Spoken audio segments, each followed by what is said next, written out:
temporalmente la Junta. Bien, entonces hablamos de patología vascular neuroquirúrgica.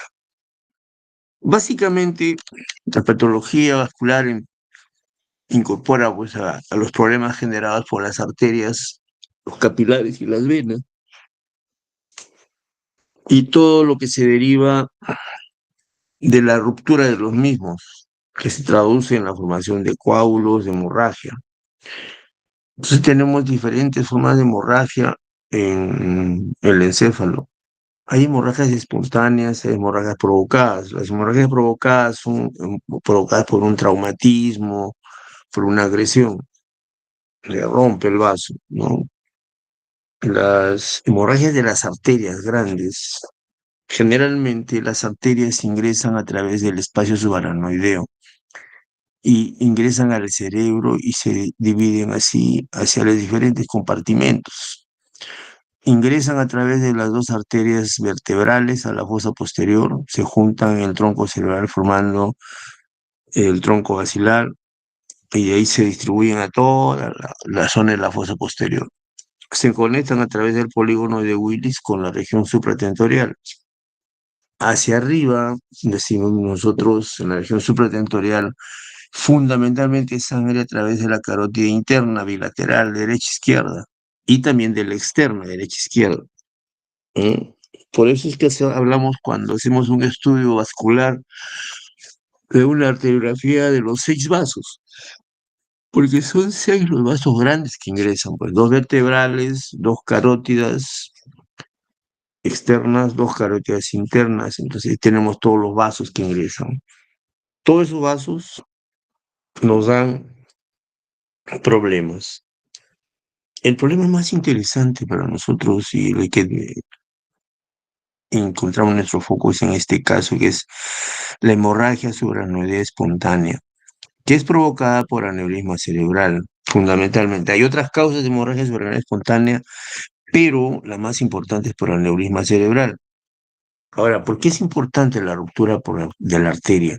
Porque esa arteria está directamente irrigada de la aorta, entonces tiene una alta presión. Entonces ingresa al cerebro con una elevada presión generando coágulos cuando se rompe el aneurisma alrededor de la zona de ruptura. Entonces vamos a ver esos patrones de sangrado de la hemorragia cerebral espontánea. Se llama espontánea porque en forma espontánea pues se rompe, no es trauma, tiene que ser espontáneamente. ¿Ya? Entonces la hemorragia cerebral espontánea es grave, es una catástrofe a la persona. Siempre ha concitado el interés de todos nosotros, especialmente del doctor Don Almorote, que lo ven ustedes acá, el caballero ya falleció, mi segundo padre. Acá ven este bebito, se llama neurocirugía, y lo ven a él acá acariciando pues esa criatura, el doctor Morote, Don Almorote. Él fundó el servicio en el año 58 y ahí empezó a trabajar y lo desarrolló, lo hizo crecer y se dedicó a la cirugía vascular. Básicamente, hacía de todo, ¿ah? Columna, tumores, de todo. Nos enseñó a ser neurocirujanos totales, no de segmentos, sino de todo. Cirujanos de todo, de tumores, de aneurismas, malformaciones, de columna, de todo lo que se tenga relación con el sistema nervioso central y de nervios periféricos. Todo eso. Él empezó a trabajar desde el año 60, en el 62 ya hizo la UCI, o sea, la unidad de cuidado intensivo neuroquirúrgico que se llamaba unidad de control. Teníamos 5 camitas allí, ahí operábamos. ¿Ya? Eso ha ido creciendo con el tiempo, ¿no? A partir del año 2008 ya se hizo, del 99 hicimos la unidad de cirugía vascular, solamente aneurismas y nervios. A partir de 2008 ya se hizo el servicio para tratar cirugía cerebral y neurointensivismo. El neurointensivismo se entiende pues a todo el soporte hacia el paciente. El neurointensivismo es completo y total, ¿no? Con neurointensivistas y neurocirujanos. Al comienzo éramos neurocirujanos, pero después ya neurointensivistas. que ven pues ventilación, circulación, nutrición, eh, soporte hemodinámico, todo lo relacionado con las funciones cerebrales superiores, ¿no? Ah, tenemos enfermeras también, neurointensivistas, cuidadas, especializadas en UCI, en cuidado intensivo neuroquirúrgico. Eran muy buenas, extraordinarias. Incluso una de ellas tomaba ella misma hacer los gases, etcétera. Eran enfermeras, pues, extraordinarias. Obviamente que este servicio recibió un impulso tremendo a partir del 80 con la llegada de nosotros los médicos jóvenes, porque empezamos a usar más ventiladores volumétricos, empezamos a usar sensores de presión intracerebral, monitores multiparámetros, hacer hemodinamia yugular, hemodinamia arterial, encefalograma portátil, hacer Doppler para ver la fisiología de la presión de perfusión cerebral. Entonces es un trabajo en equipo, pues, de tanto de enfermeras, técnicos y médicos, intensivistas y neurocirujanos. Actualmente tenemos 14 camas y trabajan full con cirugía a las 24 horas. Acá les quiero mostrar a ustedes, vean mi puntero, lo que es el clip. Ese es lo máximo para nosotros, colocar el clip y sellar el aneurisma. O sea, aislarlo de la circulación general, porque el aneurisma es como un globito, así como acá, que se rompe y trae problemas. El doctor Morote, trabajando en patología vascular, juntó 100 casos de 50 de aneurismas, 50 de malformaciones, puso en este libro humilde de papel bulky, ah, impreso a stencil, ¿no? Y es su texto, una tesis doctoral del doctor Morote. Para mí es un tesoro, pues, dedicado por el caballero para mi persona. Se llama Cirugía de los aneurismas saculares y malformaciones arteriovenosas cerebrales, del año 74. Con eso se hizo doctor en la Universidad de San Marcos, el doctor Morote. ¿Ya? Los aneurismas, como ven ustedes, son dilataciones que se forman donde hay bifurcación arterial. En este caso, por ejemplo, tenemos acá a la carótida interna que llega a este punto donde se divide en cerebral media y cerebral anterior. Cerebral media con todas sus ramas y cerebral anterior. Y en ese punto de choque en la pared, ahí se hace un aneurisma. En todas las bifurcaciones en Y se hace un aneurisma. Acá, por ejemplo, se le ha puesto sus clips y se ha sellado. ¿Qué es el aneurisma? Es una dilatación sacular de la pared, de las tres paredes, ¿no? De la pared, de las tres capas que tiene, especialmente de la capa más periférica, se hace más delgada y se rompe. Y al romperse, pues hay una hemorragia perianeurismática. Cabe en el forado, ¿no? Por este agujerito que se llama pezón de Murphy o TIT, pezón de Murphy, que es la zona más débil y donde ¡plac! Salta, se rompe. Acá se ven imágenes tridimensionales de lo que es un aneurisma. Estas imágenes son reconstrucciones que hacemos después de hacer la arteriografía para ver el diámetro del fondo de saco, el grosor, el cuello, el tamaño del cuello, la forma del cuello, para poder colocar nosotros el clip y poder sellarlo, como ven ustedes acá. Se cierra y se cierra.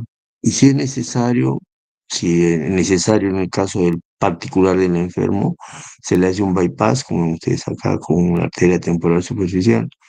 Se hace un bypass para llevar nutrición, llevar alimentación. Y sería a través de la carótida externa. A través de la carótida externa llega por la red de arteria temporal superficial, rama de la carótida externa, y va sangre allí. Eso se hace con frecuencia. Se hace con frecuencia.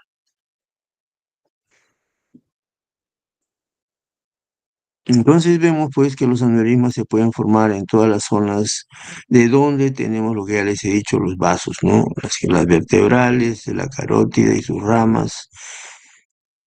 ¿En qué arterias? Bueno, se ven todas las arterias, ¿no? Cerebral anterior, comunicante anterior, carótida interna, comunicante posterior. bifurcación de la carótida, coroidea, basilar, cerebelosa, etcétera, etcétera. Pero en nuestro medio, los más frecuentes son tres: cerebral media, comunicante anterior, comunicante posterior. Entre cerebral media, comunicante anterior y comunicante posterior, entre las tres, aprox 90% de casos. Los demás ya existen, pero eventualmente. Comunicante anterior, cerebral media y comunicante posterior son las zonas de mayor frecuencia, ¿ya? Hay los demás, pero espinal, por ejemplo, es rarísimo. De la vertebral, raro. Pica más frecuente. Pericallosa, más raro. O sea, de la coroidea es raro, pero hay, pero son raros. Cerebral media, no, 30%. Comunicante anterior, 30%. Comunicante posterior, 30%. Y lo más frecuente es que sea en las zonas donde es el impacto, ¿no? El impacto de la corriente hemodinámicamente, ahí, ¡plum!, se hace el aneurisma. Es una dilatación sacular, por ejemplo, acá, o en forma traumática se hace un aspecto fusiforme, o en la vertebral por estiramiento se a veces disecante, no sé si es de esta forma. Entonces, los aneurismas, desde el punto de vista del aspecto que nos da, el tipo que es, pues en saculares, es un saco con un cuello, un fondo de saco. Ampollas también hay, son los llamados bleb o ampollas. Hay fusiformes, hay dolicortáceos, son grandes.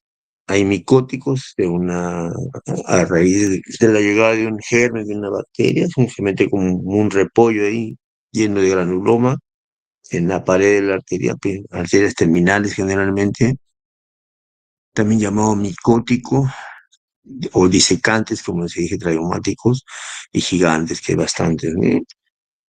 En cuanto al tamaño, es interesante que sepan, es muy importante que sepan que el aneurisma, en el año 60, por ejemplo, había la idea de que tendría que operar si tenía 10 milímetros. Hacia el año 80, si era 7 milímetros. Actualmente, el consenso así general por la Federación Mundial de Neurocirujanos, la World Federation, que se llama, 5 milímetros. Mayor de 5 milímetros debe ser operado, porque hay el riesgo que se rompa es alto. Entonces, 5 milímetros es el punto de quiebre, digamos. ¿Por qué se dice eso? Porque ahora que hay bastante estudios tomográficos y resonancias, y se solicita como parte del estudio de una cefalea, de cualquier otro problema, se encuentra incidentalmente aneurisma, ¿ya? Pero generalmente son de 2 milímetros, 3 milímetros, y entonces usted no va a operar pues, por 3 milímetros. No, 3 milímetros no, es para observación. Obviamente la observación pues por un neurocirujano, no la observación por cualquier otra especialidad, ¿no? Cuando llega a 5 milímetros, ya no es observación, hay que hacerle todo el camino favorable para que llegue al neurocirujano y se decida su cirugía, sea por terapia endovascular o sea por cirugía abierta. O sea, 5 milímetros es ahora el punto de quiebre. Obviamente que hay crecimientos, ¿no? Generalmente el aneurisma va creciendo lentamente, pero aparentemente tiene mucho que ver con el componente hemodinámico, con el esfuerzo hemodinámico, con la fuerza hemodinámica, ¿ya? Pero obviamente que hay muchos estudios al respecto y hay riesgos de ruptura. Los riesgos, por ejemplo, son acumulativos. Inoue, por ejemplo, que es un japonés, encontró que era un riesgo anual 18.5. Villablanca es española, encontró un riesgo 10 veces mayor de rupturas, ¿no? Juvela es un finlandés, encontró que el 45 se rompen durante la vida y van creciendo 1 milímetro y se van rompiendo, ¿no? Entonces hay un riesgo de ruptura de 3.1% por año, más o menos así se calcula. Entonces hay que estar atentos, hay que estar atentos. Cuando uno hace la arteriografía, hace una pan-arterio para ver los vasos del lado derecho y el lado izquierdo, no solamente del lado que sangra. El lado que sangra lo podemos detectar con la tomografía, pero en la tomografía que se hace se estudian los dos vasos bilateral, y uno tiene que estar atento y ver qué hay, porque la frecuencia de aneurismas en espejo, o sea, lo que tiene en el lado derecho también está en el lado izquierdo, más o menos está en un 28%, 30%, no es tan escaso. Entonces hay que estar atentos a eso, porque muchas veces operamos el lado derecho, no hacemos más y lo que tienes en el lado izquierdo también. Entonces tenemos que estar atentos a eso, ¿ya? Los factores de riesgo son bastantes. ¿Qué hace que se rompa un aneurisma?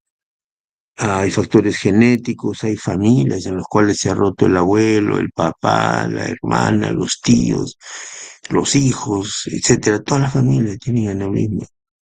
Y son alteraciones en el colágeno que hacen que la pared sea pues delgada y se rompa con la fuerza. El tamaño también, mientras más grande es el aneurisma, más riesgo tiene de romperse, más riesgo. El crecimiento, la tasa de crecimiento. Hay pacientes que se han operado, por decirte, hace 6 años y era una bolita chiquitita de 1 milímetro, 2 milímetros. Regresan después de 6 años para hacerse un control y encontramos que ha crecido ya 9 milímetros. Está a punto de romperse. ¿Entienden? O sea, la velocidad de crecimiento también es un factor que hay que tomarlo en cuenta. La localización cerebral media, comunicante anterior, comunicante posterior son los de mayor frecuencia de ruptura. La forma, los que tienen multilóbulos, los que son polilobulados tienen mayor frecuencia de ruptura. La dinámica de flujo actualmente ese es el concepto más estricto. A mayor fuerza hemodinámica, mayor posibilidad de romperse.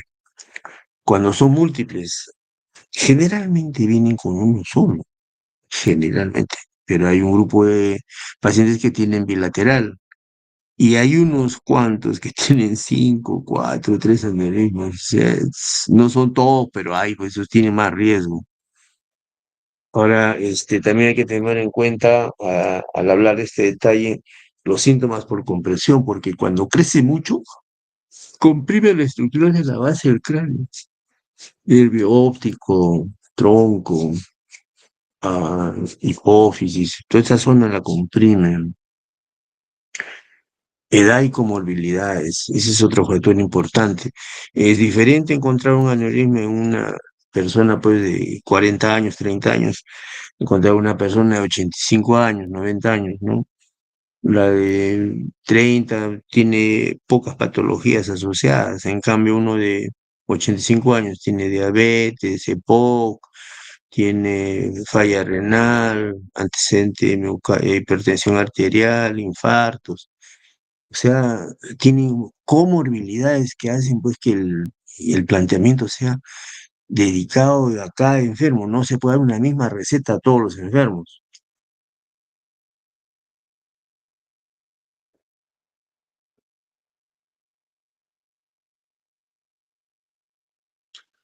Ven ustedes acá el polígono de Willis, las arterias que les decía, la vertebral, tronco basilar y sus ramas a la base del cráneo, al tronco cerebral, al cerebelo. Y hacia arriba tenemos la carótida derecha-izquierda que dejan ramas, que son la cerebral anterior, la cerebral media, y irrigación a toda la región supratentorial. Con eso tenemos, y acá tienen, por ejemplo, polilobulado con TITS, o sea, con pezones. Este tiene una elevada frecuencia de ruptura, son de los más bravos que hay. ¿Ya? Acá lo ven con mayor detalle, un TIT. ¿Eh? Es una reconstrucción hecha por la máquina para poder ver nosotros al enemigo. Utilizamos la tomografía. La tomografía nos hace el angiotem. Hay un lugar del mundo donde solo se opera con angiotem, o sea, de frente es en Finlandia. Tiene unas reconstrucciones pues hermosísimas, ya no necesitan arteria. Y en parte porque la arteriografía no la da el Estado, sino la da la práctica particular, la práctica clínica privada, y cuesta un montón de plata. Y entonces desarrolla unos estudios maravillosos con tomografía. Acá tienen ustedes un aneurisma gigante, ¿eh? Ese efecto de masa tremendo de aneurisma, ¿no? Y entonces acá tienen un polilobulado por todos lados y luego tres lóbulos. Son imágenes que ofrecen, ¿por qué? Porque el diagnóstico es fundamental. Tenemos que, en los casos de hemorragia subaracnoidea espontánea por aneurisma, tenemos que hacer una arteriografía, que es el estudio de elección. Es lo que se llama el patrón el patrón de oro, el gold standard, patrón de oro. Nos da pues tamaño, morfología, localización, forma del cuello, grosor del cuello, multiplicidad, si es bilateral, la circulación vecina, y para ver qué hacer, cirugía o terapia endovascular. Entonces tenemos la arteriografía para ver aneurismas de la cerebral anterior y todas sus ramas, o de la cerebral media y todas sus ramas, o cerebral posterior y todas sus ramas. O sea, los estudios vasculares están de primera. En cuanto a la frecuencia, le vuelvo a insistir, comunicante anterior 30%, cerebral media 30%, comunicante posterior 30%. Son los más frecuentes en nuestro medio. Acá hay una casuística hecha por el doctor Lotton. Lotton es un neurocirujano que trabaja en la clínica Barro, Daniel Barro, pero trabajaba por muchos lugares, ¿no? Y estaba más en San Francisco y en Los Ángeles. Bueno, Barro, hasta hace unos 8 años, 10 años, tenía 4.700 aneurismas operados. Ahora está cerca de los 6.000 más o menos. Su frecuencia es la misma, ¿no? Como ustedes acá. Cerebral media, comunicante anterior, comunicante posterior. Cerebral media, comunicante anterior, comunicante posterior. Ni figura coroidea, como ustedes. Son lugares más frecuentes, los 7 lugares más frecuentes. Basilar, oftálmica, pica, pericardio. Son más frecuentes que coroidea. O sea, hay aneurismas que son rarísimos. No hay que buscarle, pues. Lo más frecuente es eso. La hemorragia subaracnoidea espontánea, volvemos a insistir, en la tomografía se ve como una imagen blanca, porque tiene más o menos entre 40 y 60 unidades Hounsfield, a diferencia de los 1.000 unidades que tiene el hueso, pues el hueso es blanco por eso, o el aire que es 0, o el agua que es 5, 4, entonces el agua se ve negruzca, ¿no? Pero blanca se ve la sangre, sea en el valle silviano, orientando su lugar, o sea en la base de cráneo, en el polígono, en la región interhemisférica anterior, sino comunicante anterior. Fundamentalmente es el vaso que pasa por el espacio subaracnoideo, su ruptura en el espacio subaracnoideo que está lleno de líquido cefalorraquídeo. Por eso es que el líquido cefalorraquídeo se vuelve sanguinolento. ¿Por qué? Porque hay sangre pues en el espacio subaracnoideo. Entonces la hemorragia subaracnoidea se define como la salida de sangre del espacio subaracnoideo sin relación con trauma craneoencefálico. Esta salida es súbita, es como que apagaran la luz. Bruscamente el paciente pierde el conocimiento. Si superan una cantidad, por ejemplo, 50 mililitros, ¿no? Ya no se compensa y el paciente pierde el conocimiento. Y cae, pues, cae. Muchas veces fatal. Antiguamente decían, fulano de tal, ¿no? Le ha dado un derrame, un derrame. No es derrame, es una hemorragia subaracnoidea. Es un derrame, para ellos era derrame, pues, para nosotros no. Tenemos que saber interpretar eso. Ahora, epidemiológicamente ya se ha hecho estudios en América Latina, se ha llegado a la conclusión que es 16 por 100.000 la frecuencia, 16 por 100.000. En otros lugares es mal, por ejemplo, en Japón 98 por 100.000, en Finlandia 130 por 100.000. Finlandia es un lugar que tiene cualquier cantidad de hemorragia. Finlandia. Estados Unidos 16 por 100.000, México 16 por 100.000, etcétera, ¿no? Europa igual 16 por 100.000, pero es más o menos es lo que se calcula. Pero en esos dos lugares que les digo, Japón y Finlandia es más alta la incidencia. Y obviamente también es más alta la frecuencia de institutos neuroquirúrgicos, de neurocirujanos y de cirugías, ¿no? Es importante que sepan ustedes que la hemorragia cerebral por aneurisma es el 5% de más o menos todos los accidentes cerebrovasculares. Sospechen la hemorragia, nada pierden pidiendo una tomografía. Si hay parestesias, adormecimiento facial, pesadez en la lengua, dificultad para hablar, entonces sospechen, pidan su tomografía y van a llevarse muchas sorpresas. Ah, otra cosa importante es que la gran mayoría de enfermos que tienen este problema tienen menos de 55 años. Están en la etapa productiva de su vida, ¿no? Y lo grave es que de estos, los que tienen hemorragia, más o menos un 50% mueren en el momento de la hemorragia. Y de los que quedan, un 70% hacen complicaciones que le traen malos resultados. Y entonces, realmente, pues, hay una pérdida de años de vida productiva severa. Ya no vuelven a ser los mismos. Hacen hidrocefalia, tienen isquemias.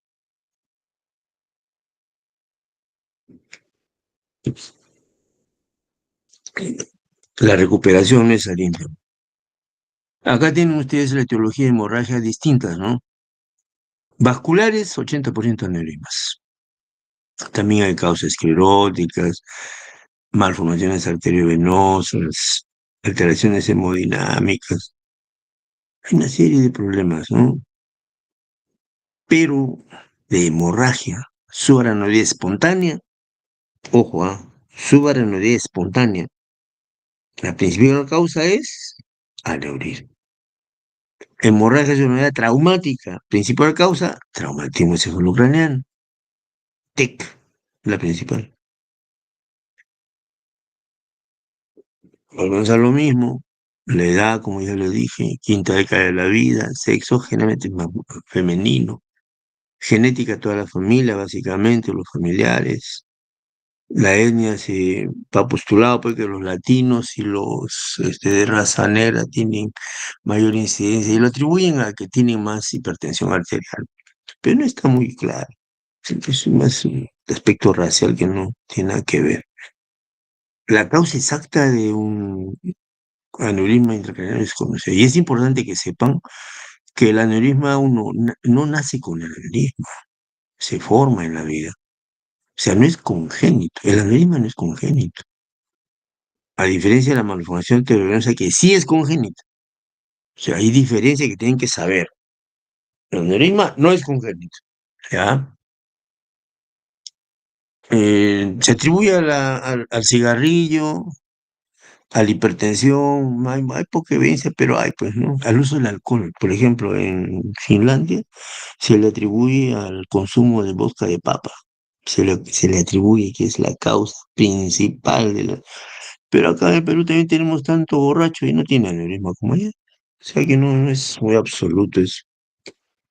Ya, en cuanto a la fisiopatología, vamos a ver que se llama subaracnoidea, ¿por qué? Porque está dentro del aracnoides. Y la aracnoides es una membrana delgada de tejido fibroso conectivo que está bien ligada entre la dura y el íntima relación con la pía aracnoides, con la pía madre. Este espacio está lleno de líquido cefalorraquídeo, más o menos con un volumen de 150 mililitros. La hemorragia, pues, es la extravasación de sangre hacia el espacio subaracnoide, ¿no? Y por allí circulan los vasos cerebrales. Mm, el problema es aquí. Sígame, por favor. En todos los puntos digamos, de bifurcación, ahí es el impacto del estrés hemodinámico que va generando el crecimiento de la formación de la aneurisma por adelgazamiento de la pared y básicamente de la externa. Entonces se rompe ahí, ¡plas! Se hace la hemorragia. Terrible. ya, en unos más, otros en menos. Entonces tenemos acá el crecimiento de un aneurisma, las formaciones saculares que se crecen y hacen nódulos allí que se llaman pezones de Murphy. Los pezones de Murphy son los débiles, se rompen ahí, ¡plum! Se sangra y ahí la hemorragia. Entonces, desde el punto de vista hemodinámico, ¿qué pasa? Hay eventos instantáneos, o sea, los eventos precoces, o sea, los más iniciales, cuando hay una hemorragia. Lo primero que hay un acúmulo de sangre, se libera sangre y se acumula ahí, ¿no? Entonces hay una hiperemia reactiva y hay una isquemia global transitoria. Por eso es que la persona pierde el conocimiento, es como que le apagan la luz, un trayazo en la cabeza y le apagan la luz. Eso pasa a las primeras 72 horas. Después ya vienen las complicaciones posteriores, después de las de 72 son las complicaciones tardías. Ya, entonces en la hemorragia aguda va a haber un efecto mecánico provocado por la destrucción del tejido, por la presencia de masa, o sea, sangre que hace coágulo, o la presencia de sangre intraventricular, ¿no? Que hace hidrocefalia. O sea, todo eso trae problemas, ¿ya? De masa, efecto mecánico, ¿de acuerdo? Entonces, ese es en cuanto a la masa. Hablábamos de isquemia global transitoria, de aguda en las primeras fases. ¿A qué se debe esa hidrocefalia? Bueno, es a una disminución del flujo sanguíneo cerebral secundario a la hipertensión endocrinal. ¿Por qué? Porque hay sangre que llega ahí y aumenta la presión intracerebral al hidrocéfalo agudo. Entonces disminuye la presión de perfusión y lo que trae como consecuencia vasoconstricción de la microcirculación, microtrombosis. Entonces, todo es una falla aguda. Todas esas alteraciones traen cambios celulares en el paciente, que se traducen al final, ojo, no lo olviden nunca, en una complicación sistémica fundamentalmente, ¿qué cosa? Un exceso de actividad simpática, activación del sistema nervioso simpático. Al ocurrir esto, es una descarga adrenérgica brutal, o sea, una hipertensión aguda que va a provocar falla cardíaca y falla pulmonar, o sea, disfunción cardíaca y disfunción pulmonar, edema pulmonar. La edema pulmonar neurogénico, estaño miocárdico, síndrome de Takotsu, todas esas cosas provocan el estado hipersimpático en que está el paciente. No se olviden de eso, por favor. ¿Ya? El estado hipersimpático es el que hace el daño. Eso pasa los primeros 3 días. Pasadas las horas, los primeros 3 días ya viene la vasoconstricción que se traduce en vasoespasmo. Ese vasoespasmo trae isquemia, infartos, ¿ya? Y se puede diagnosticar pues con imágenes angiográficas. En esos casos tenemos que actuar porque el enfermo inicialmente está despierto, lúcido, atento, y paulatinamente empieza a tener disfasia, paresia, no mueve la mano. Hay que inmediatamente colocar la hipertensión, hemodilución, hipervolemia y usamos verapamilo. Con el verapamilo intraarterial se resuelve el problema, hemos resuelto los problemas. Nosotros usamos mucho verapamilo, ¿no? Entonces, eso ya viene la fase posterior a los 72 horas. Es lo que llamamos el vasoespasmo, ¿de acuerdo? Entonces, la injuria cerebral puede ser aguda, ¿no? Por la masa, por la hipertensión endocraniana, por la baja en la presión de perfusión en los minutos dorados que hay. Los primeros minutos de la hemorragia, después viene una vasoconstricción, pues, pero secundaria al estado hipersimpático, ¿ya? Hay aumento de radicales libres, todo eso genera daño pulmonar y daño cardíaco. Estoy repitiendo, no lo olviden. El cuadro clínico. Generalmente la persona que tiene una hemorragia pequeña tiene cefalea, náuseas, tolerable más o menos un 30% de casos en 8 semanas, 2 semanas, antes del sangrado brutal.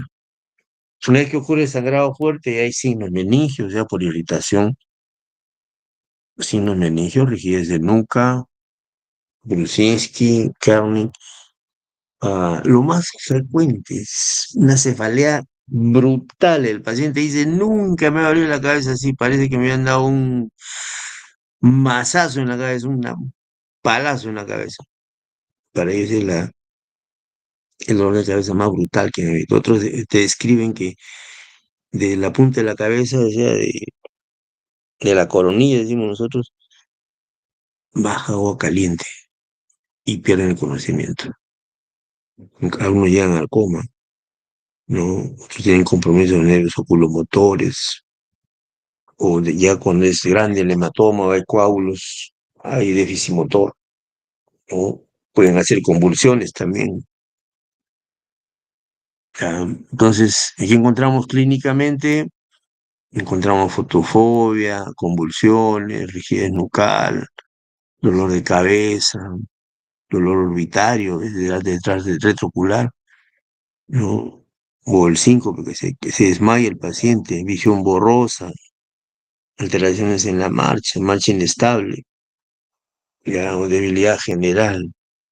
Todo eso encontramos en la exploración, todo eso encontramos en la exploración. Incluso es tan grave esto, tan importante, que en Ottawa hicieron un estudio para, en emergencias, el médico emergenciólogo tenga en cuenta las siguientes variables de predicción clínica. ¿Cuáles son las variables de predicción clínica? Paciente que tenga más de 40 años o más, que esté con rigidez de nuca, que llegue en ambulancia, que esté con hipertensión arterial, con alteración de conciencia o que haya vomitado, tiene que sospechar que es hemorragia subaranoidea. Debe sospechar que es hemorragia subaranoidea. Es absoluto, patente que sospeches en hemorragia subaranoidea. O sea, necesarísimo. 40 años o más, rigidez de nuca, hipertensión.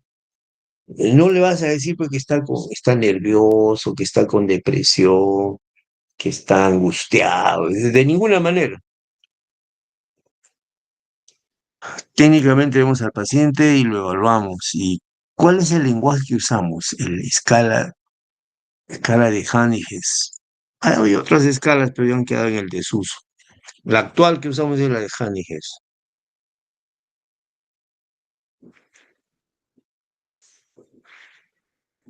La escala de Hanniges básicamente divide en 5 puntos. Grado 1, 2, 3, está despierto.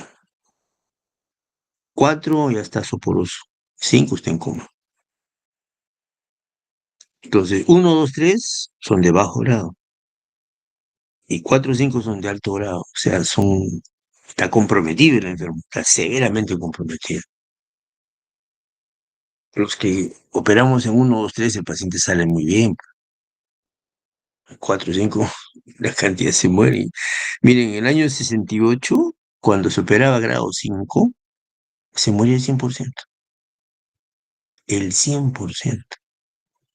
Actualmente no, por el incremento de la habilidad quirúrgica y la neuro-UCI, ya la mortalidad ha bajado. Más o menos estamos actualmente en el 52%, 50%. Es grave, pero hay que hacerlo. Si no lo hace, se muere. Hay que hacerlo. Ya, entonces usamos generalmente ese tipo. El grado 1 está casi despierto, normal, un poquito de dolor de cabeza, ¿no? Está asintomático. El grado ya tiene moderados síntomas, tiene altos oculomotores, tiene tosis palpebral, tiene nistagmo, solear del ojo, ya tiene moderado, ¿no? Grado 3 ya está confuso, medio mareado, pero está despierto, está confuso. Entonces, esos grados se esperan y te va bien. Uno, dos, tres. Y eso lo han relacionado con el esquema de coma de Glasgow en la escala World Federation. Entonces, con esa escala, ¿qué es lo que hacen? Que tiene Glasgow más de 13, 14, 15, es a 1, 2, 3. Glasgow 7 a 12, la escala 2, 4. Y menos de 3 a 6, 5. O sea, son los más graves que hay. Ya, se mueren, pues. ¿Cómo hacemos el diagnóstico? Se llama neurodiagnóstico con arteriografía o neurodiagnóstico vascular de la hemorragia cerebral espontánea. Generalmente usamos tomografía, es de cajón, es brutalmente rápido, tienen que hacerlo y aprender a interpretar una arteriografía o una tomografía. A la tomografía le ponemos contraste y ya se llama angiotomografía. O sea, con la tomografía descubrimos si hay sangrado subaracnoideo. Al haber sangre, a hacer angiotomografía. Entonces, entre tomografía y angiotomografía se define todo. Si está difícil el diagnóstico, hacemos arteriografía, panarteriografía cerebral. Si la cosa avanza y sigue la confusión, ya tenemos que hacer resonancia, angioresonancia, punción lumbar cuando tiene toda la clínica de hemorragia subaracnoidea, pero han pasado unos 8 días, 7 días y ya la tomografía está normal. Pero tiene clínica, ha hecho hemorragia por la clínica. Pero si viene de Corocochá y ha demorado un montón. Ha llegado acá a los 12 días. Y no ha llegado acá para decirle que se vaya, ¿no? Hay que hacer una angiotomografía. O una punción lumbar. Se hace punción lumbar. Y para ver la circulación se da un Doppler intracranial cuando ya con eso estudiamos. El Doppler intraoperatorio, el Doppler en UCI y en intraoperatorio. Entonces, tomografía, resonancia, angiotomografía, ¿no? Arteriografía cerebral, angioresonancia, punción lumbar, Doppler. Entonces, es un mecanismo de diagnóstico neurovascular. No se olviden, neurodiagnóstico, son importantes para nosotros. Ustedes no diagnostican una hemorragia cerebral pues con radiografía, ¿no? Si ni se les ocurre. No, tomografía, angiotomografía, resonancia, angioresonancia, panarteriografía, o sea, de todos los vasos, punción lumbar para ver si ha habido sangrado o no, y Doppler para manejar en la UCI el flujo cerebral, la perfusión cerebral. Vuelvo a ratificar que la tomografía pues es elección, la tomografía es de elección. La tomografía, más o menos el diagnóstico en 90% de casos, las primeras 72 horas. Imagínense ustedes, indica el sitio de ruptura, presencia de hematoma intracerebral, hematoma intraventricular, si hay hidrocefalia o no. Y de acuerdo a la cantidad de sangre, podemos nosotros ya ir pensando si nos va a hacer o no vasoespasmo. Esa cantidad de sangre ya fue definida en el año 80 cuando empezó a usarse la tomografía en pacientes con hemorragia subaracnoidea espontánea. Se hizo el estudio y se determinó que a más sangre, más posibilidad de hacer vasoespasmos en el postoperatorio. Acá tenemos una tomografía, un sangrado en el valle silviano, una leve manchita, y esa manchita se traduce en este aneurisma, esta manchita, ¿ya? Entonces se hace arteriografía para el diagnóstico, pero por tomografía, se ve acá. Entonces nos da pues el dato preciso y precioso de qué cosa estamos, ¿no? Está la reconstrucción tridimensional en tomografía, ¿no? Y como les decía, nos da la predicción del vasoespasmo. No se olviden, a más sangre, 40% de vasoespasmo. O sea, si el enfermo tiene sangre en los ventrículos, tiene sangre en las cisuras, tiene bastante sangre, va a ser vasoespasmo. También se hace resonancia, puede ser tardía o aguda. El agudo es más difícil por la cantidad de gente que hay, por el que el enfermo está confuso, está a veces en coma, no colabora, porque dura la tomografía, la resonancia tiene más tiempo de la adquisición, entonces realmente es un poco difícil hacerlo las primeras horas. ¿Es muy sensible? Sí, pero tiene complicaciones. No es accesible porque están todos los cupos llenos, totados. La obsesión es larga, el paciente está agitado. Ahora, el problema es que no tenemos ventiladores pues adecuados de plástico, porque si el enfermo está intubado, está con ventilación, está con problemas monitoreado,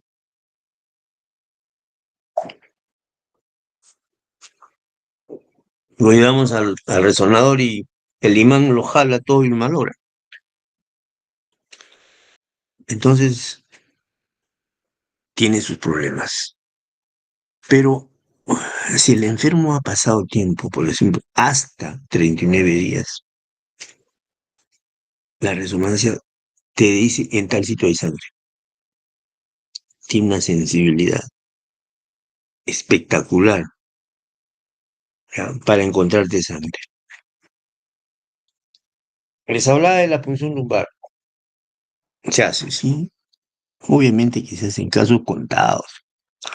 La primera contraindicación es que tenga masa el enfermo. Si tiene una masa, tiene un coágulo, no lo haga, pues, porque lo va a enclavar. Entonces tiene que hacer una tomografía.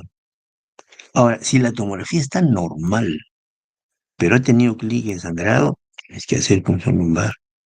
Con la punción lumbar que estás buscando, santocromía, glóbulos crenados, entonces te avisan, te da, y hemos tenido casos así, donde el líquido santocrómico nos dice, acá ha habido sangrado. Entonces, en base a eso ya continúas el estudio. La siguiente etapa es hacer angiotomografía o arteriografía para diagnosticar esa sospecha de sangrado que la captaste con la punción lumbar. ¿Ya? Acá les hago una suma de los errores más frecuentes que no los deben cometer cuando vayan a diagnosticar una hemorragia cerebral. Ya tienen que saber que la tomografía es limitada, tienen que saber que la punción lumbar también tiene que ser bien hecha, no puede ser traumática, ¿no? Para no cometer errores, no cometer errores. La arteriografía se realiza en el angiógrafo. Este es el angiógrafo, es una máquina, claro que hay máquinas más modernas, pero es una máquina de alto volumen para hacer cateterismo inguinal o femoral y hacer la arteriografía. No se olviden que la arteriografía es estándar de oro. Ya con la arteriografía diagnosticamos aneurismas pequeños de menos de 3 milímetros. Es el estudio de elección. Ya acá tienen ustedes una arteriografía donde nos da la forma del aneurisma, incluso hasta la región endoluminal. O sea, la máquina hace de todo. Todo eso es la máquina, ¿no? Acá tienen un aneurisma también por arteriografía saccular grande. Acá tienen una zona hemorrágica y su aneurisma. Es frecuente cuando somos muy atolondrados. He cooptado más o menos 6 o 7 casos de haber hecho cirugía sin haber hecho angiotomografía a un paciente con este tipo de masa y pensar que era un tumor de hipófisis y lo no era tumor de hipófisis, era una arteriografía, era un aneurisma. Así es, simula exactamente un tumor de hipófisis. O sea que tiene mucha sospecha. Actualmente ya no hay esos errores porque se hace la angiotomografía a todos, arteriografía a todos, para evitar esto. No meter la pata, de operar como tumor y realmente era un aneurisma. Acá tienen ustedes la secuencia de tomografía, arteriografía y la reconstrucción digital, ¿ven? Está el aneurisma ahí, todo su sabor. ¿Cuándo debe operarse un aneurisma? Ha habido mucha discusión. El problema está en que cuando se demora la cirugía hay resangrado y entonces a la mortalidad inicial se le añade la mortalidad del resangrado y no está bien, no está bien. Entonces actualmente se plantea operar antes de las 72 horas para evitar este problema. Operar en agudo, operar en agudo. Ya el paciente esté en mejor condición clínica, se puede lavar las cisternas, se puede sacar el coágulo y se evita pues el resangrado. En cambio, cuando se opera después de los 14 días, el problema es el resangrado. Es el problema más frecuente para nosotros. ¿Ya? Inicialmente, ¿qué hacemos con el aneurisma? El objetivo es prevenir el sangrado, prevenir el resangrado, estabilizar al paciente y evitar complicaciones. Hay múltiples indicaciones, ¿no? Manejo en la UCI, no se les ocurra manejarlo en su policlínico, en su posta, pues, porque no van a poder.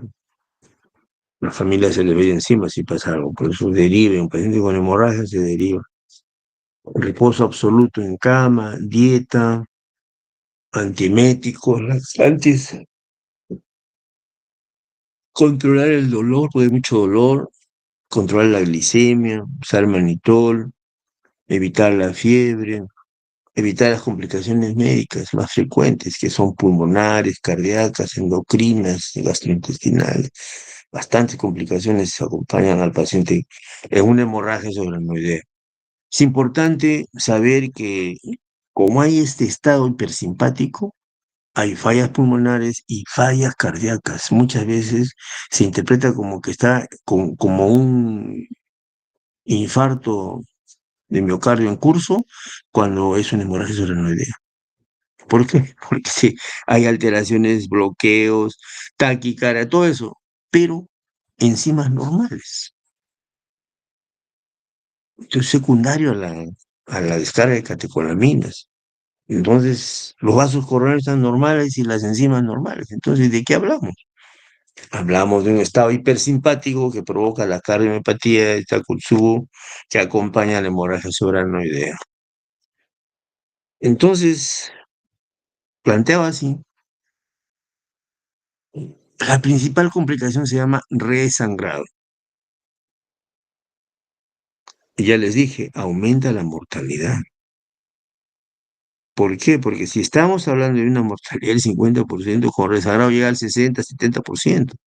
Entonces no hay que esperar que el paciente resangre, pues. ¿Y para qué? ¿Y para hacer eso? Mantener la presión baja y operarlo. Operarlo, resolver su problema. Resolver su problema. ¿Ya? ¿Por qué? Porque el enfermo se muere. Ese es el primer problema. El resangrado ocurre generalmente los primeros 3 días y es mayor el primer día. Mayor el primer día. La segunda complicación se llama isquemia tardía o vasoespasmo. Vasoespasmo. El vasoespasmo, como ven ustedes acá, son zonas focales de espasmo arterial provocado por diferentes sustancias derivadas de la lisis de los eritrocitos, del grupo M, de las catecolaminas liberadas que se provocan vasoespasmo en un 70% de pacientes. A partir del cuarto día. El pico máximo es entre el séptimo y el décimo, hasta los 21 días hay vasoespasmo. Muchas veces da pues hemiparesia, afasia, praxia, mianopsia, negligencia. Entonces, todo eso trae por problemas que deben ser tratados, porque hay un hipoflujo, o sea, hay zonas que no tienen irrigación cerebral. Entonces, si nosotros le hacemos un perfutac, o sea, una tomografía por perfusión, vemos que son zonas extensas que no tienen sangre, que están en una zona de penumbra, que están mal. Entonces, muchos enfermos se mueren con esto. ¿Qué factores predisponen al vasoespasmo? Bueno, después del cuarto día, hiponatremia, hipovolemia, hemorragia recurrente, uso de antifibrinolíticos, paciente hipotenso, con hipertensión endocraniana, etcétera, ¿no? Hacen vasoespasmo, hacen vasoespasmo. Tratamiento verapamil, ven ustedes acá, terapia hiperdinámica y uso de verapamilo en angioplastía. Se lo colocan verapamilo a la arteria, se hace arteriografía, se diagnostica las zonas de vasoespasmo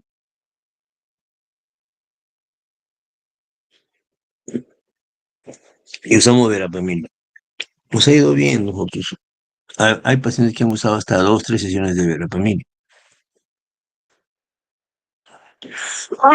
¿Qué otra complicación más hay? Hidrocefalia. Estamos hablando de resangrado, vasoespasmo, hidrocefalia. Complicaciones pulmonares, cardíacas. Hidrocefalia. La hidrocefalia puede ser aguda, aguda. Sí, cuando hay hemorragia intraventricular, más o menos hasta el 65% hace. Es una emergencia, hay que hacer ventriculostomía, o sea, colocar un catéter para evacuar la sangre. Y hemos hecho un montón de veces. Muchas veces lo único que nos queda por hacer al comienzo, colocar una sonda ahí para que de alguna forma se evacúe la sangre, ¿no? Y la hidrocefalia crónica que pasa después de 2, 3 meses que el enfermo está en su casa y empieza a tener problemas, se hace, y más o menos un 20% de los enfermos hacen hidrocefalia. O sea, no es cosa del otro mundo, el paciente tiene hidrocefalia.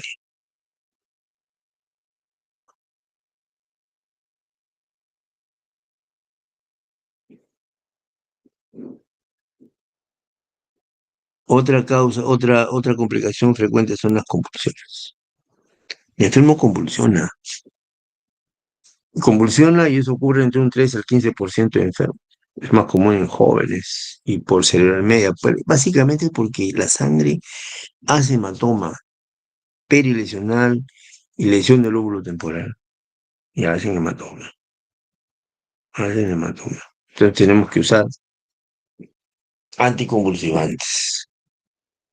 Acá les presento el algoritmo de lo que hacemos en el servicio, cómo manejamos la hemorragia con angiotomografía, y si no hay hemorragia cerebral, que se hace, ¿no? Todo el estándar para llegar al tratamiento. ¿De acuerdo? Ahora, el tratamiento ya hemos estado esbozando lo que puede ser quirúrgico o terapia endovascular. Quirúrgico, ven ustedes acá los clips que están sellando el cuello. Los clips que están obturando el cuello, lo están sellando el cuello. Los clips tienen una fuerza aproximadamente 200 dinas por centímetro cuadrado y lo cierran. La fuerza que hace. Puede ser también con terapia endovascular. Y también puede ser observación. Si el enfermo no quiere operarse, no lo van a obligar. Si no quiere operarse, no lo pueden obligar. No se puede obligar.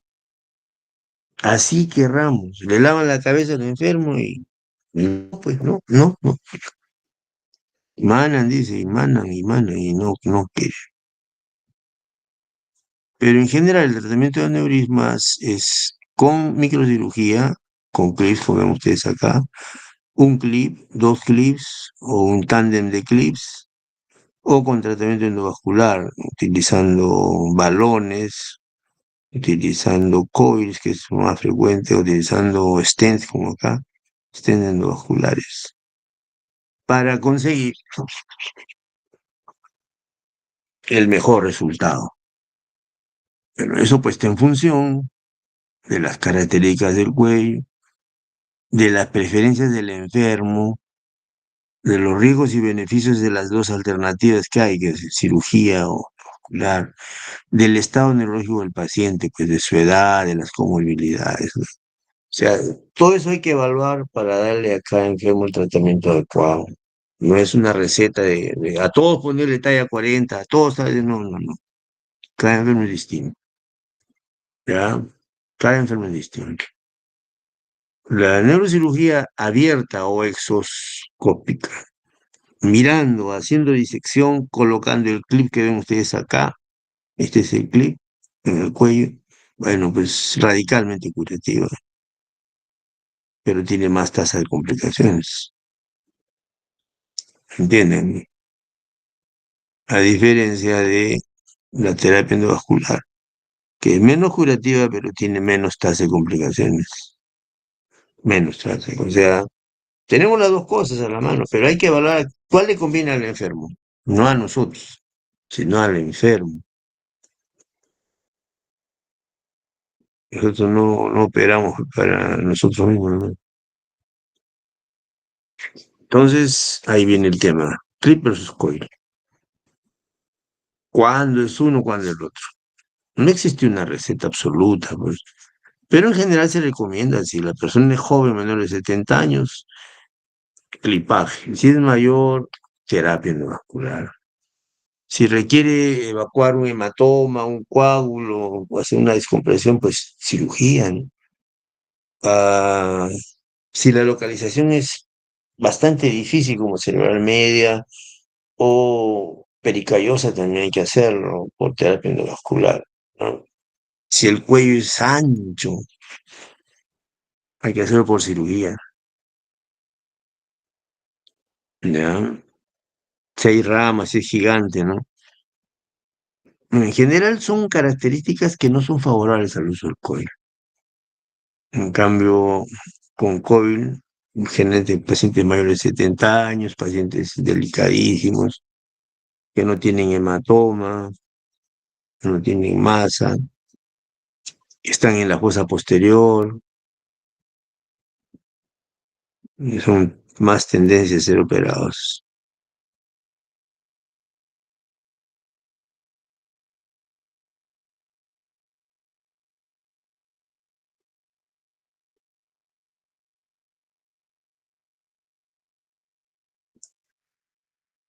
Acá tienen ustedes imágenes de microcirugía con clip, se reconstruye el cuello y se tapa, pues, ¿no? Se hace la disección del valle silviano, se encuentra la zona de la probable presencia del aneurisma, como ven ustedes acá, tomografía, coágulo, aneurisma, craneotomía, se hace el clipaje. Entonces, realmente se hace eso, ¿no? Ahora hay una gran cantidad de aneurismas no rotos que han aumentado. Aneurismas no rotos. Son aneurismas que no se han roto, pero que se han descubierto al hacer una resonancia, al hacer una tomografía. Entonces, no todos se van a operar, pues, ¿no? Básicamente lo que incluye ahí es el tamaño, el tamaño. Si es más de 5 tiene que ser operado, ¿no? Otro grupo grande son aquellos que hacen compresión de nervio craneal, que te hacen tosis palpebral. Estos enfermos son tratados de, que son, ¿cómo le llaman? Simuladores, que están haciendo ganancias secundarias. Bueno, estoy dictando claro, que termino y te llamo. Y entonces, estos pacientes tienen que ser atendidos prioritariamente, porque cuando hay una tosis palpebral, lo primero que hay que pensar es preguntar al enfermo si tiene diabetes. Si tiene diabetes, posiblemente sea una neuropatía, posiblemente, del tercer nervio. Pero si no tiene, mínimo puede hacer una tomografía con contraste, no es mínimo. O una angioresonancia para ver cómo está el trayecto de la comunicante posterior, que generalmente, esta es la comunicante posterior, ven ustedes acá, generalmente comprime al tercer nervio, que es este de acá. Al hacer esa maniobra de crecer, lo aprieta, ¡plum!, se cae el ojo. Hay tosis palpebral. Es bien común, es bien común. Entonces, hay que tener bastante olfato, estar tras de eso, no dejarse engañar, ¿ya? Los gigantes, ni modo, pues los gigantes hacen masa. Los gigantes hay que hacerles bypass, son un reto, hay que hacer trombectomía, reconstrucción, son bastante largas las cirugías, ¿no? El problema ahí que cuando al gigante le dan coil, o te hacen terapia endovascular, no controlan la masa y la masa crece y hace problemas. Pero ustedes acá la masa, ¿dónde está? Está en la región centroencefálica, apretando el quiasma, apretando todas las estructuras de la parte rostral del tálamo, la parte baja, ¿verdad? El tercer ventrículo. O sea, hace masa, eso hay que evitarlo. Hay masas que se van hacia el costado también, ¿no? Entonces, todo eso hay que evitarlo. El tratamiento microquirúrgico, cirugía directa, pues tiene sus ventajas, pero también tiene sus desventajas. Sus desventajas son, pues, básicamente la iatrogenia. Se necesita mucho entrenamiento, hacer una cirugía, experiencia, entrenamiento, aprendizaje, conocer las arterias de memoria y tener gusto para hacer microcirugía, para poder nosotros resolver el problema vascular. Es una apasionante con microinstrumental, microtijera, todo es micro, para aislar, disecar el aneurisma y sellarlo con clipsitos. Todo un arte para nosotros los neurocirujanos. La otra parte es endovascular, como ustedes acá, se coloca un catéter y se llena la zona de la dilatación con alambres de titanio, entonces se hace un coileado. Se ha avanzado bastante, actualmente se ha avanzado bastante. Generalmente se hace cuando hay trayectos tortuosos. Realmente hay bastante avance. Lo hemos visto en persona nosotros y nos quedamos satisfechos del tratamiento endovascular, ¿no? Te vienen resangrado. Es efectivo, lo hemos visto. Y lo preconizamos también, ¿no? Con toda tranquilidad y calma. Cuando cada enfermo es particular. Si necesita terapia endovascular hay que hacerlo. Ni modo. Tiene ventajas y desventajas. Actualmente con diversores de flujo el día de la mañana, hoy día en la mañana, por ejemplo, se ha hecho una arteriografía a un paciente con aneurisma, una mujer de 58 años, con aneurisma comunicante posterior grande, con cuello más o menos ideal para clipaje, pero prefirió terapia, se le ha puesto un stent y se le ha hecho un control al año y ya no tiene aneurisma, desapareció el aneurisma. ¿Qué se le ha colocado? Ahorita les voy a enseñar lo que se le ha puesto, un stent.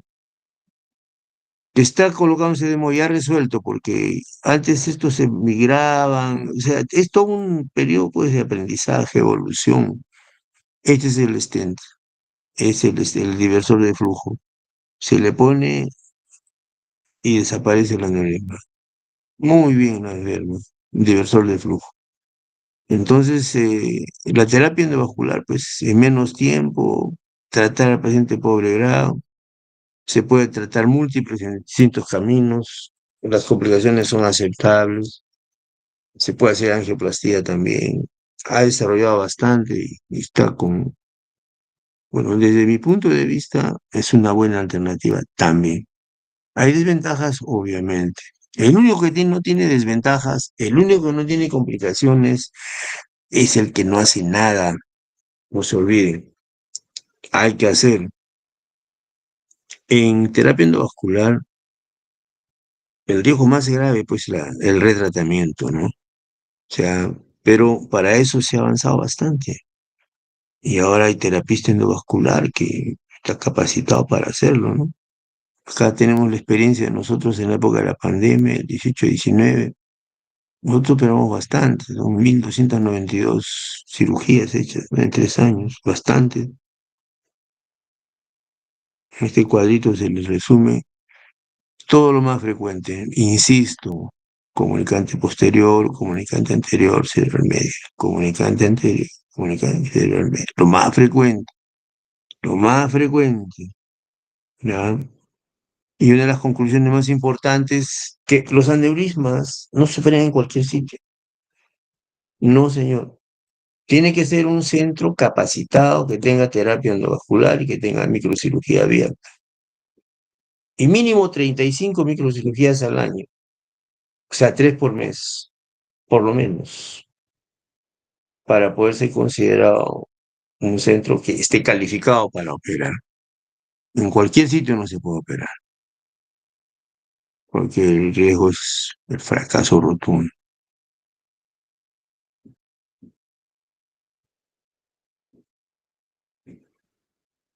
¿Preguntas?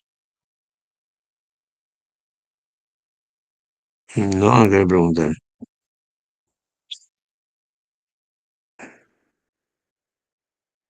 Ok, entonces vamos a ver la segunda parte de la clase.